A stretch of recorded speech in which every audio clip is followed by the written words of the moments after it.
পুলসিরাত জাহান্নামের উপর স্থাপন করা হবে। এ সম্পর্কে মহান আল্লাহ তাআলা পবিত্র কোরআনুল কারিমে কি বর্ণনা করেছেন? প্রিয় দর্শক, এসব কিছু জানতে হলে সম্পূর্ণ ভিডিওটি দেখুন। আসসালামু আলাইকুম ওয়া রাহমাতুল্লাহ।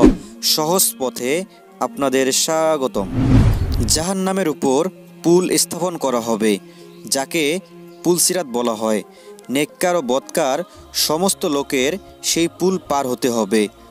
পবিত্র কোরআনুল কারিমে মহান আল্লাহ তাআলা বলেন, কিয়ামতের দিন তোমাদের সকলেরই সেই পুল পার হতে হবে।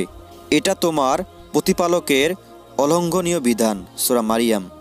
নবী করিম সাল্লাল্লাহু আলাইহি সাল্লাম ইরশাদ করেন, জাহান্নামের উপর পুলসিরাত তৈরি করা হবে। আমি নবীদের মধ্যে সর্বপ্রথম আমার উম্মত নিয়ে পুলসিরাত অতিক্রম করব। আর সেদিন শুধু রসুলগণ একথা বলবেন, তাদের কথা শুধু এই হবে, হে আল্লাহ, হেফাজত করো, হেফাজত করো।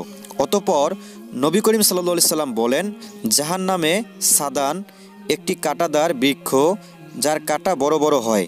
কাঁটার ন্যায় মোড়ানো তার কাঁটা আছে, তা কত বড় আল্লাহই জানেন। সেই তার কাঁটাগুলো পুলসিরাতের উপর অতিক্রমকারীদেরকে বদ আমলের কারণে টেনে জাহান্নামে ফেলে দেওয়ার চেষ্টা করবে। ফলে অনেকে ধ্বংস হয়ে জাহান্নামে পড়ে যাবে, কখনো সেখান থেকে বের হতে পারবে না। এরা হলো কাফের। আর কেউ কেউ জাহান্নামে পড়ে যাবে, অতঃপর এক সময় মুক্তি পাবে। এরা হলো ফাসেক ও গুনাহগার মুসলমান। অন্য এক রেওয়ায়তে আছে, কোনো কোনো ইমানদার ব্যক্তি চোখের পলকে পুলসিরাত পার হয়ে যাবে। কেউ বিদ্যুৎ গতিতে, কেউ বাতাসের গতিতে, কেউ দ্রুতগামী ঘোড়া ও উটের গতিতে পার হয়ে যাবে। যাওয়ার সময় কেউ নিরাপদে পার হবে, আর কেউ তার কাটার আসর খেয়ে ছুটে যাবে। আবার কাউকে উপুর করে জাহান্নামে নিক্ষেপ করা হবে। বুখারী ও মুসলিম। হযরত কাব রাদিয়াল্লাহু তাআলা আনহু বর্ণনা করেন, জাহান্নাম তার পিঠের উপর সমস্ত লোককে একত্রিত করা হবে।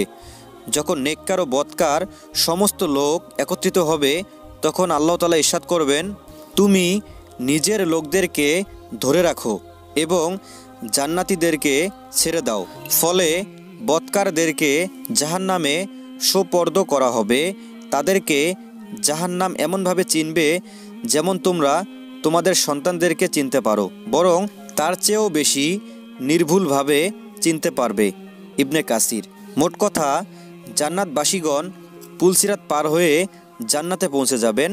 তাদের জন্য পূর্ব থেকেই জান্নাতের দরজা খোলা থাকবে, আর জাহান্নামীদেরকে জাহান্নামে নিক্ষেপ করা হবে।